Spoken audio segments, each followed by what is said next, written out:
एक कलमी क्या है? उत्तरी तमिलनाडु और उसके आसपास मध्य समुद्र तल से 3.6 किलोमीटर की ऊंचाई पर एक चक्रवाती घेरा बना हुआ है और उसी चक्रवाती घेरे से होते हुए एक द्रोणिका पश्चिम बंगाल के गंगा के तराई वाले क्षेत्र तक बना हुआ है, जो मध्य समुद्र तल से 0.9 किलोमीटर की ऊंचाई से होकर गुजर रही है और आंध्र प्रदेश और उड़ीसा को कवर कर रही है। इसके प्रभाव से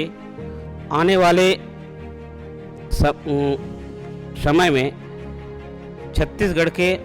कुछ स्थानों पर हल्की से मध्यम बारिश होने की संभावना है और वर्षा का मुख्य क्षेत्र जो है दक्षिण छत्तीसगढ़ और